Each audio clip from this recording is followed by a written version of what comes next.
안녕하세요. 백두산 금융연구소의 백두산입니다. 6월 23일 금요일 아침 9시 5분입니다.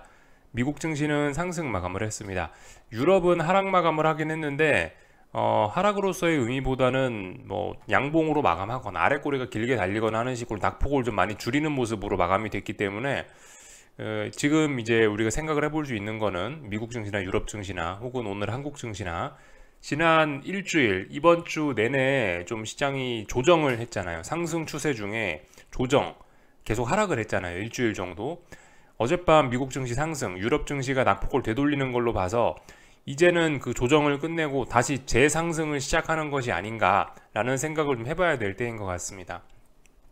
재상승을 시작하나라는 생각을 하면은 이제 또 생각을 해봐야 되는 게 아무튼 이번 주에 좀 몇 거래일 동안 조정이 나왔기 때문에 어딘가 이제 저항 덩어리를 만들어낸 거죠. 그 저항을 이제 이번에 만약 재상승을 했을 때 그 저항을 넘어갈 수 있느냐 없느냐, 쌍고점이 만들어지느냐 마느냐, 어떤 다중고점형이 만들어지느냐 마느냐를 또 그 다음으로 봐야 될 포인트라고 말씀드릴 수가 있겠습니다. 기술적인 이야기는 간단하게 했고요. 보시면 근데 이 상승의 내용이 계속해서 지금 보시면 별로 그렇게 좋지는 않습니다. 어젯밤에도 물론 이런 상승을 정당화할 만한 이슈들이 있긴 있었어요.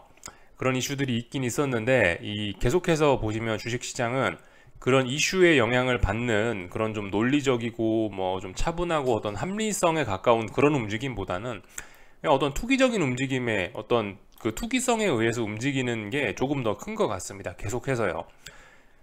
지난 만기주부터 해가지고 시장이 좀 급등을 하면서 좀 포모, 그죠?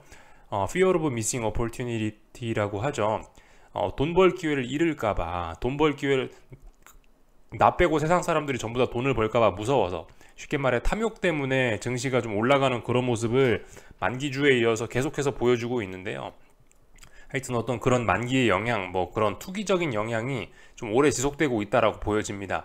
그래서 상승 마감을 했지만 미국 증시는 상승한 종목 수가 더 작고 하락한 종목 수가 더 많은 그런 좀 부진한 모습을 보여주고 있고 계속해서요. 일주일 내내. 그리고 이 종목들 여기 지도를 보시면 IT 빅테크만 계속해서 그냥 오르는 게 아니고 좀 급등의 흐름을 보여주고 있다는 것도 독특한 특징입니다. 이 돈이 다 IT 빅테크로 쏠려가는 거예요. 그죠? 한국 증시에도 이런 비슷한 일이 그 몇 주 전에 많이 좀 보이긴 했죠. 그죠? 이 뭐 코스닥이고 뭐고 전 업종에 있는 돈을, 전 시장의 돈을 삼성전자와 하이닉스가 다 빨아먹으면서 그 삼성전자와 하이닉스가 급등했던 기억 나시죠? 약간 이제 이게 그 미국판 그런 모습이라고 생각을 하시면 될 것 같습니다.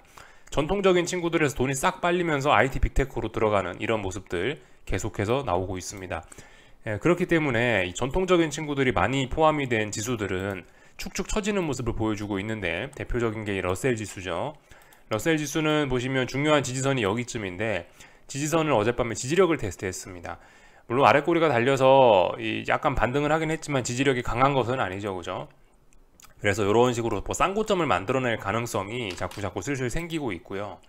반면에 이제 IT 빅테크가 가장 많이 포함이 된 나스닥은 계속해서 급등을 하려고 하는 모습을 보여주고 있는 상황이고요. 그죠? S&P도 그렇고요. 뭐 이런 모습들을 보여주고 있다. 그래서 계속해서 어떤 다이버전스, 지난주, 지지난주에 그래도 약간 좀 순환매가 돌면서 이 온도차가 조금 좀 완화가 됐다면 다시 온도차가 좀 벌어지면서 계속해서 어떤 좀 비이성적인 쏠림 이런 현상이 좀 가속화되는 게 지금 현재 모습입니다. 별로 건전하지는 않다. 그러나 계속해서 상승은 지속은 되고 있다. 이렇게 보실 수가 있겠습니다. 어젯밤에 있었던 내용들 좀 이슈들 좀 하나씩 좀 살펴볼까 하는데요. 일단 어젯밤에 시간 순서대로 좀 살펴볼게요. 스위스는 기준금리를 25bp 인상했고요. 영국은 50bp를 인상을 했고요. 지금 시절이 어느 시절인데 아직도 50bp를 인상하나 전 사실 개인적으로 좀 충격을 받았고, 여기엔 나와 있지는 않은데 노르웨이도 기준금리를 인상했다라고 하더라고요. 그리고 미국의 고용지표가 발표가 됐는데 고용지표는 역시 예상치보다 더 높게 나와서 이건 더 높게 나오면 안 좋은 거죠. 그죠? 신규 실업수당 청구 건수니까, 실업수당 청구 건수가 많아진 거니까 고용시장이 조금씩 흔들리고 있다는 걸 또 한번 보여주는 지표가 나왔고요. 그리고 그 뒤로 파월 의장이 나와서 매파적인 이야기를 잔뜩 쏟아냈고요. 그죠? 이런 일들이 있었습니다. 그리고 국채 입찰을 했는데 여전히 그럭저럭 괜찮은 금리로 이 국채들 입찰이 네, 잘 뭐 성공을 하고 있다 이렇게 보실 수가 있겠습니다. 이게 이제 쭉 있었던 일이고요. 전반적으로 근데 이런 내용들이 지금 주식시장에 영향은 미치지 못하고 있습니다. 말씀드렸다시피 지금 주식시장은 눈 가리고 계속 앞으로만 뛰어나가고 있기 때문에 IT 빅테크 쏠림 뭐 긴축이고 뭐고 이런 거 없습니다. 그죠? 그런 거 없이 그냥 계속해서 올라가고 있다. 어떤 투기적인 요인 때문에 올라가는 게 좀 강한 것 같다라는 말씀을 드리고 있고요. 어젯밤에 파월 의장이 뭐라 했는지는 아마 대충 다들 아실 거예요. 그죠? 금리를 더 인상해야 된다. 뭐 그런 이야기, 여전히 매파적인 이야기를 강조를 했거든요.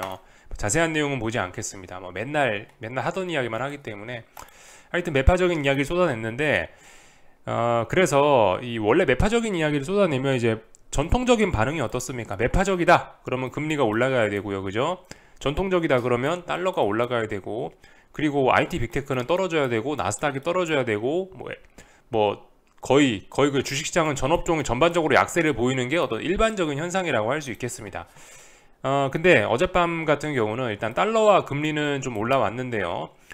근데 주식도 올라갔죠. 그것도 IT 빅테크만 올랐죠. IT 빅테크와 나스닥만 올랐습니다. 그러니까 이런 걸 보면 주식시장은 지금 뭐 일단 눈에 뵈는 게 없다 이렇게 볼 수도 있을 것 같죠. 그죠?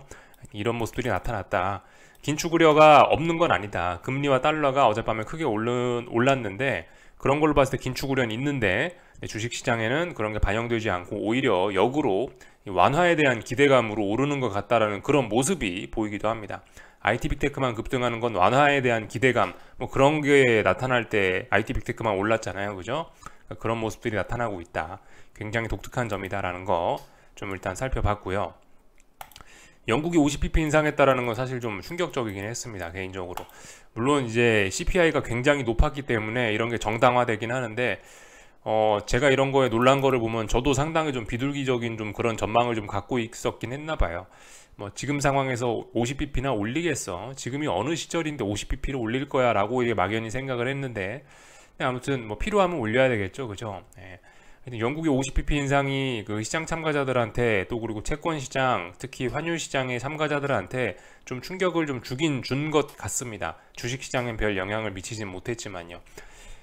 이런 영국 중앙은행의 이런 조치가 있고 나서 이제 파월 의장이 이런 이야기를 하니까 이것 때문에 시장은 뭐 조금 더 충격을 먹는 듯한 그런 모습을 좀 보였다라고 할 수가 있겠습니다.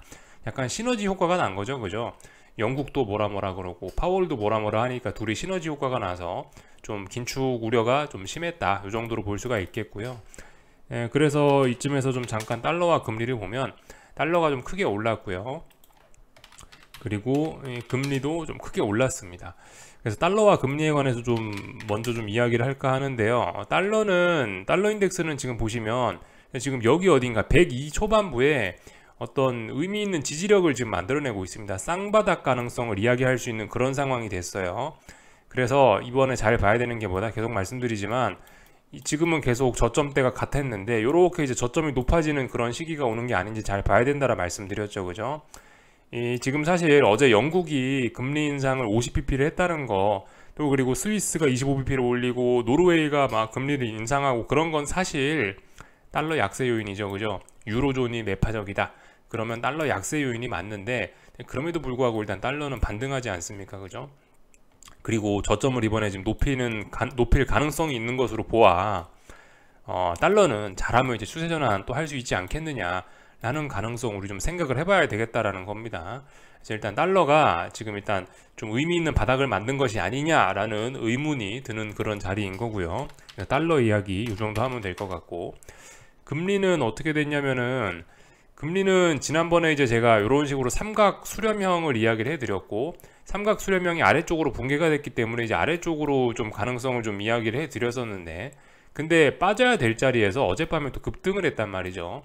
근데 금리가 올라갈 만한 그만한 이유가 생기긴 생겼어요. 영국의 50bp 인상, 파월 의장의 매파적인 이야기들 이런 것들이 사실 금리가 올라갈 만한 이유이긴 해요. 그리고 사실 여기다 더해서 계속해서 재무부가 지금 채권 발행을 하고 있는 것도 사실 금리가 상승될 수밖에 없는 요인이긴 합니다. 그럼에도 불구하고 일단 시장은 아래쪽으로 금리가 떨어지나 지금 그 아래쪽으로 계속해서 어떤 하락 추세를 만들어갈 수 있었는데 근데 일단 하락이 자연스러운 날에 상승을 해버렸기 때문에 일단 기술적으로 더욱더 좀 혼란한 구간이 됐습니다. 아직 이제 금리가 아래쪽으로 간다라고 막 편안하게 봐서는 안 될 것 같고, 얼마든지 또 추가로 전고점까지 또 금리가 올라갈 수도 있는 그런 가능성은 좀 열어놔야 되는 그런 상황이 됐습니다. 계속해서 혼조한 그런 모습이 좀 지속되고 있습니다. 그래서 채권 투자자분들은 조금 좀 고민을 좀 해보셔야겠다 싶습니다. 여기까지 좀 말씀을 드리면 되는 것 같고, 지금 상황에서 이거 금리가 크게 오르거나 크게 내리면은 뭐 둘 다 호재도 둘 다 악재도 아닙니다. 그죠? 이게 어떻게 작용될지 지금 알 수가 없는 거예요. 각각의 경우를 좀 다 따져봐야 되는데, 예를 들어서 여기서 이제 금리가 계속 크게 치고 올라가서 전고점까지 가버리면 어떻게 될까요? 직전 고점까지 가버리면. 그럼 일단 생겨날 수 있는 문제는 그만큼 뭐 어떤 금리가 오른다라는 이야기는 연준이 더 긴축적인 이야기를 했다든가 아니면 뭐 인플레이션과 싸움이 길어진다는 의미가 될 수 있기 때문에 일단 좀 부정적인 영향을 좀 받을 수가 있겠죠. 또 그리고 지금 상황에서 금리가 올라간다라는 건 뭡니까? 금리가 올라간다는 건 채권 가격이 떨어진다라는 의미니까 은행들 위기를 다시 한번 생각해 볼 필요가 있겠죠.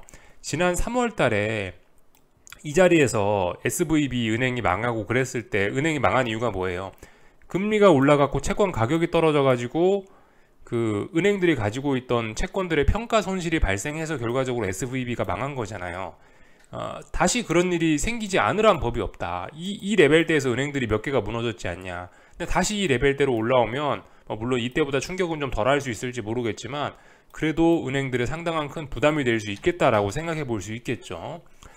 그리고 이건 이제 금리가 올랐을 때 이제 깝깝한 점들을 말씀드린 거고, 자 그럼 이제 금리가 내려가면 모든 게 다 해결이 되지 않냐 싶은데, 여기서 만약에 이제 금리가 더 떨어져 버린다 라고 하면 이제 또 무슨 일이 또 생길 수가 있냐면은, 지금 재무부에서 계속해서 채권 발행하고 있죠.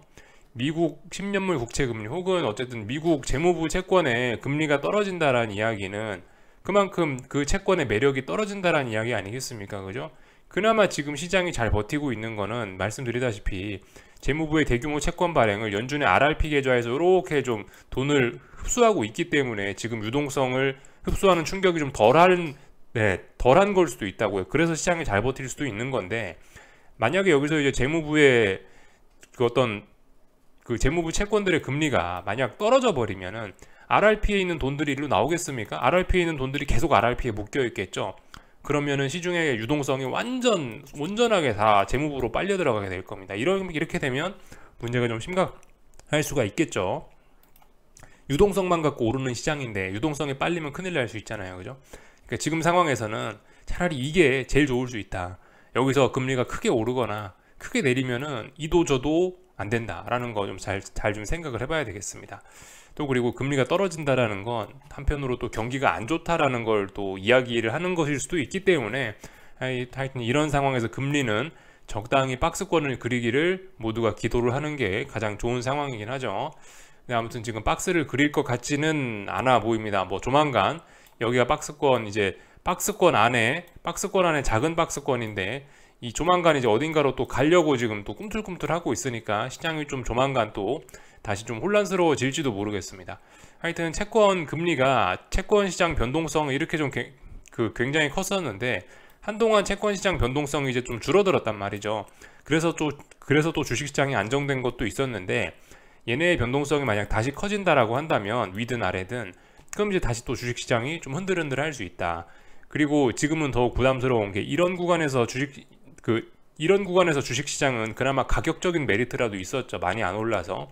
근데 지금 주식 시장은 역대급으로 또 나스닥이 또 많이 치고 올라온, 또 그리고 굉장히 다이버전스가 큰, 여러 가지 측면에서 다이버전스가 큰 주식 시장이 좀 단기적으로 오버슈팅 이런 부담감이 있는 상황이라, 여기서 여기서 채권 시장의 변동성이 확대가 되어 버린다면 그만큼 주식 시장도 예전과 같이 모르는 척하고 넘어가기는 어려울 수 있을 것 같습니다. 그래서 이 정도 이야기를 좀 간단하게 해봤고요. 어젯밤 있었던 일들, 그죠? 고용지표도 잘 봐야 된다라 말씀드렸는데, 고용지표는 여전히 계속해서 예상치를 상회하면서 좀 빡빡한 모습을 보이고 있습니다. 이거 말씀드렸다시피 지금 고용시장이 조금씩 흔들리고 있는 그런 모습들이 좀 나타나는 거예요. 그죠? 추세적으로 지금 약간 상승 추세로 돌아서는 듯한 모습입니다. 지금 이 고용지표가요. 이 고용지표가 상승세로 조금씩 접어들어가는 모습이고, 얘가 상승세로 접어들어가면 나중에 이제 영향을 미치겠죠. 뭐 실업률이라든가 논팜 인플로이먼트라든가 뭐 그런 거에 좀 영향을 미치게 될 겁니다. 하여튼 뭔가 고용시장이 조금 좀 흔들리기 시작했다. 분명히 예전과는 다른 모습이다. 그죠? 예. 그런 거를 우리가 참고는 해야겠다. 이런 점을 주식시장은 아직 일단 모르는 척 하고 있긴 합니다. 이 정도 보시면 될 것 같고요. 파월의장은 매파적인 이야기 했다란 말씀 드렸고, 거기에 더해서 은행주들에 관련된 불안감을 이야기하기도 했습니다. 여기 써있죠. SVB 실패에 대응해서 유동성 규제를 수정해야 한다는 점과 상업용 부동산 대출이 집중된 소규모 은행을 계속 살필 것이라는 발언을 하기도 했죠. 그죠? 은행위기 중요하다라고 계속해서 말씀드리는데 파월의장도 이 점에 주목하고 있다 생각해 봐야 되겠습니다. 저는 아무튼 여전히 은행위기가 아주 중요한 이슈라고 생각을 해요. 결과적으로 어쨌든 뭐 저는 어떤 큰 추세적인 뭐 하락 추세가 올 것이다, 뭐 어떤 그런 큰 추세를 먹자라고 생각을 하고 이제 투자를 하고 있는 사람인데, 어떤 그런 시나리오를 갖고 투자하고 있는데, 그런 시나리오가 나기 위해선 뭐 어설픈 뭐 그런 어설픈 둔화 이런 걸로는 그런 시세가 나오지는 않을 겁니다. 은행 위기가 저는 그 가장 큰 어떤 악재라고 생각을 하거든요. 물론 지금은 조용합니다. 지금은 시장 분위기가 워낙 좋잖아요. 그죠? 지금은 주식도 잘 오르고 있고, 아무리 대규모 채권 발행을 해도 금리가 안정적인 수준에서 박스권을 이루고 있고 이러기 때문에 지금은 이제 은행 위기가 조용하죠. 근데 이제 만약에 여기서 이제 증시가 조정을 보이기 시작한다거나, 여기서 뭐 예를 들어서 뭐 큰 폭으로 뭐 이제 뭐 금리가 왔다 갔다 한다거나 그러면 여기서 이제 금융시장의 변동성이 좀 커지고 난폭하게 움직여서 이 시장의 분위기가 찬바람이 조금만 불기 시작하면은 지금은 잠잠하지만, 그죠? 여러분들 잘들 그런 거 아실 거 아니에요, 그죠? 저도 허리 디스크가 있어가지고 비 오면 아픕니다. 비 오면 뭔가 좀 느낌이 좀 안 좋아요. 그런 게 있죠. 맑은 날엔 괜찮습니다. 지금까지는 굉장히 맑은 날이었는데, 어제도 뭐 약간 이런 이야기를 좀 드리긴 했지만, 지금처럼 이런 분위기 상에서 이렇게 좋은 분위기가 계속 된다라는 가정하에 예측을 하면 안 된다라는 말씀 드렸거든요. 찬바람이 불어오면 또 시장 분위기는 달라질 수 있다. 그에 따른 어떤 자산들의 반응도 달라질 수 있다. 이런 거를 좀 생각을 해봐야 되겠습니다. 그래서 뭐 이런저런 이야기들 좀 해봤고요. 어젯밤 미국 증시 이야기를 뭐 조금 요거까지만 좀 더 볼까 합니다. 이번 주는 일단 채권 발행 다 했고요. 이번 주는 채권 입찰 다 했고요. 이제 다음 주 이벤트가 나왔네요. 다음 주는 26일, 27일, 28일 이렇게 채권 입찰 이벤트가 있는데요. 보시면 액수가 상당합니다. 대략적으로 한 1600억 달러, 1700억 달러 정도 되는 것 같죠. 단기물 채권만요. 그리고 다음 주에는 그 장기물 채권들도 좀 많이 발행이 되는데, 이런 부분은 RRP하고 상관이 없이 순수하게 유동성 빨리는 부분입니다. 보시면은 한 800억 달러에다가 한 대략적으로 1200억 달러 정도 되는 것 같죠. 장기물 채권 한 1200억 달러에 단기물 채권 한 1600억 달러, 이 정도 하면은 뭐 한 2000 몇백억, 거의 뭐 3000억 달러 정도 되지 않을까 싶습니다. 그리고 요 밑에 1년 10개월물, 이것도 2빌리언이니까 220억 달러 발행하니까 대략적으로 다음 주에도 한 3천억 달러 정도 채권 발행 예정이 되어 있는 것 같습니다. 이런 점들 우리가 좀 주목을 해야 되겠다. 어마어마하게 재무부에서 돈을 빨아당기고 있다라는 걸 우리가 좀 알아야 되겠습니다. 이 정도 보면은 일단 다 본 것 같습니다. 그죠? 이제 주식시장 이야기, 이제 조그만 기술적인 이야기 좀 하고 마칠 건데요. 하여튼 여전히 강합니다. 그죠? 여전히 강한 상황이고요. 이 나스닥의 경우는 개인적으로 봤을 때 지금 어젯밤 분위기나 이런 걸 봤을 때 지금 여기 몇 거래일 정도 저항을 누적시키긴 했는데, 이 정도는 그냥 가뿐하게 뚫릴 것 같다는 느낌이 좀 있긴 있습니다.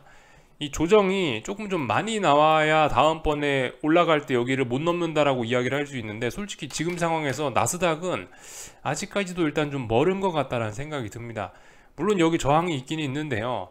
그래서 지금 약간 고민이 되긴 됩니다. 여기를 이제 어떻게 도전하느냐에 따라서 제가 하방 베팅을 할 수도 있고 안 할 수도 있긴 있는데, 약간 좀 고민은 됩니다. 솔직히 좀 지금 너무 시장이 조금밖에 안 빠졌어요.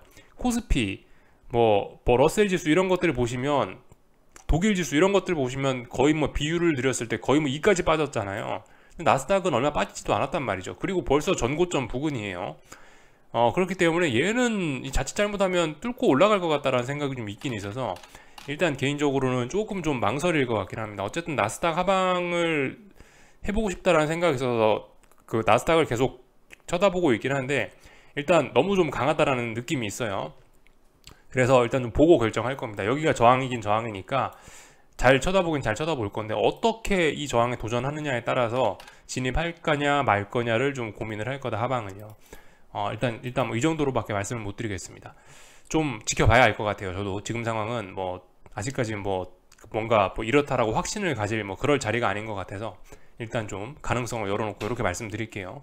말씀드렸다시피 그 어젯밤 영상 말기쯤에서 말씀드렸다시피 이게 어떤 저항이 있다, 이런 저항이 있는데 이런 저항에 어떻게 갖다 붙이느냐에 따라서 이게 하방이 터질 수도 있고 안 터질 수 있다, 뭐 터질 수도 있고 안 터질 수도 있다 이런 식으로 이야기를 드렸는데 약간 지금 그 어젯밤 말씀드린 그런 관점으로 말씀드린 거예요. 중요한 저항 나스닥이 여기 있는데 이거를 이제 어떻게 도전하느냐, 분봉상으로 막 초급등을 하면서 이런 식으로 막 도전을 하면 하방으로 한 숟가락 얹어볼 수도 있는 거고 천천히 저항 부근까지 천천히 올라가갖고 삐질삐질 하다가 이렇게 천천히 넘어가면 이러면 이제 넘어가겠다라는 의미로서 그 하방 진입은 좀 어려울 수도 있겠죠. 개인적으로 일단 이런 식으로 좀 보고 있습니다. 그래서 일단 어떻게 될지 모르니까 좀 쳐다봐야 되는 부분이고요.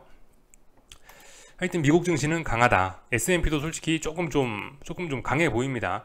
S&P쯤 되면은 그래도 여 위에까지 한 1점 몇 프로 정도 지금 더 공간이 있기 때문에 그래도 여기는 못 넘어가지 않을까 그런 생각을 할 수도 있는데 이 나스닥은 분명히 좀 다르단 말이죠. 나스닥은 지금 15,200이 중요한 저항이라고 말씀드렸는데 15,200도 지금 보시다시피 계속해서 넘어가려고 그러고 있기 때문에 이 지금 보시면 나스닥 하방은 어쨌든 조금 좀 고민을 좀 해봐야 되는 부분이긴 합니다. 이 정도 일단 말씀을 좀 드리면 될 것 같고 금리와 달러는 다 살펴봤죠, 그죠? 하여튼 미국 증시 아직까지 강한 거예요. 이렇게 보시면 될 것 같고 영상 초반부에 말씀드렸다시피 이제 여기서 이제 어떤 재상승이 시작되느냐 또 그리고 재상승을 시작하면서 이 만들어놨던 저항들을 넘어가면서 또 신고가를 쓰느냐 마느냐 이제 그런 관점으로 잘 보시면 되겠습니다. 그 증시는요.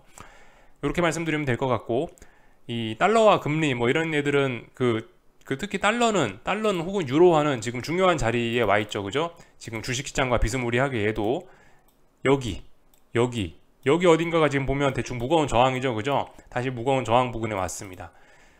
얘네의 방향성에 따라 이제 증시가 더 가냐 못 가냐가 갈린다라고 그렇게 해석할 수도 있을 것 같아요, 그죠? 여기 있는 이런 저항 자리 넘어가면 아무래도 증시도 좀 계속해서 갈 거고 여기서 밀리면 이제 증시도 좀 깝깝해질 수 있겠죠. 이런 생각할 수 있겠죠. 하여튼 다들 중요한 자리에 와 있다. 유로화입니다. 이거는요. 뭐 그런 모습들 좀 살펴보시면 될 것 같고 달러가 강해서인지 혹은 뭐 경기 둔화 우려인지 이런저런 점들로 인해서 국제유가는 계속해서 약한 모습 보이고 있다. 보시면은 일단은 이렇게 일단 고점이 좀 낮아지는 듯한 그런 모습이 있긴 있거든요.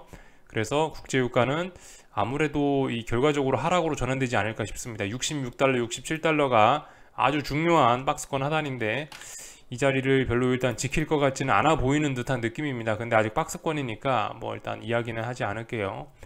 이 정도 보면은 될 것 같고요. 하여튼 달러 강세로 인해서 뭐 원자재들 좀 약한 모습 보였다. 어젯밤에는요. 금값도 약한 모습 보였고요. 뭐 이 정도 보면은 될 것 같고요. 참 데이터들 참 몇 개만 좀 더 보여드리자면은 지금 증시가 과열됐다는 신호들이 굉장히 여기저기서 좀 많이 나오고 있긴 합니다. 이건 이제 개인 투자자들의 어떤 심리를 또 보여준 건데 뭐 결과적으로 비슷한 거예요. 그 제가 맨날 보여드리던 CNN 뭐 익스트림 그리드 그 화면하고 비슷한 거긴 한데요. 그 어느 때보다 지금 개인 투자자들의 어떤 미국 증시를 바라보는 그런 분위기는 굉장히 좋다. 굉장히 좋게 바라보고 있다. 굉장히 좋게 바라보고 있다라는 게 일단 나타나고 있는 뭐 그런 모습이고요. 또 그리고 지금 뭐 나스닥이 얼마나 과열됐냐라는 거를 뭐 보여주는 그런 지표이기도 합니다. 지난 10년, 20년간 어떤 뭐 나스닥의 그 나스닥의 뭐 PER이죠. 뭐 이런 것들을 보시면 지금 굉장히 높게 거래가 되고 있다. 48.9다. 48.9 정도를 넘어갔던 적이 잘 없죠, 그죠? 역사적으로요. 뭐 이런 모습들 좀 살펴볼 수가 있겠고요. 하여튼 그래서 미국 증시 굉장히 너무 뜨겁다. 뭐 그 정도 이야기를 해드리면 될 것 같고, 하여튼 뭐 한국 증시는 뭐 특별히 할 말이 없습니다. 뭐 말씀드렸다시피 반등식 매도 전략 뭐 그 정도 이야기 해드리면 될 것 같고요. 코스피는 뭐 이 정도면 이미 하락으로 전환된 거기 때문에 특별히 할 말 없고, 하여튼 반등식 매도 전략 할 수 있다. 요 정도 이야기. 뭐 그리고 코스닥은 아직은 이 보시다시피 중요한 지금 지지선을 완전 붕괴시킨 건 아니라서 아직 이제 완전히 하락 전환 뭐 이런 것까지는 아닌데요.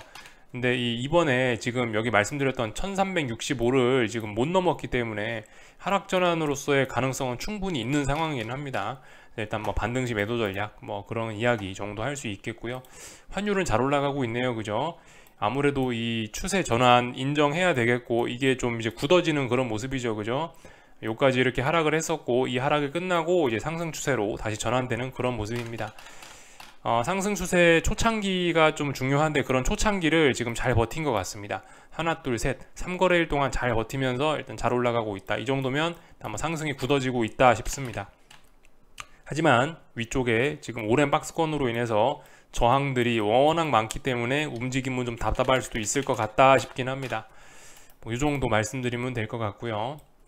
하여튼 한국 증시는 뭐 반등식 매도 전략 할 수 있는 뭐 그런 상황이다.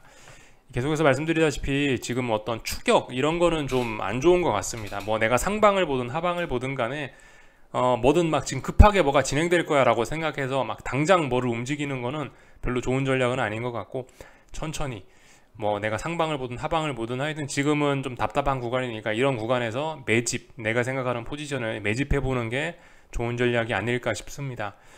하여튼 오늘도 에코프로는 또 다른 고점을 만들어내냐 마느냐를 고민을 하면서 여기서 저항을 테스트하고 있고, 삼성전자는 무거운 저항에 뭐 일단 터치를 하긴 했네요. 그죠? 네. 하여튼 뭐 그래서 반등식 매도 전략 할 수 있다. 이 정도 이야기 정도만 드리면 될 것 같습니다. 중요한 거는 시간 잘 보내는 거다. 뭐 그런 이야기 뭐 똑같이 계속해서 드리고 있고요. 하여튼 뭐 요까지 하겠습니다. 궁금한 거 리플 남겨주시고요. 오늘 저녁에 뵙도록 하겠습니다. 여기서 마치겠습니다.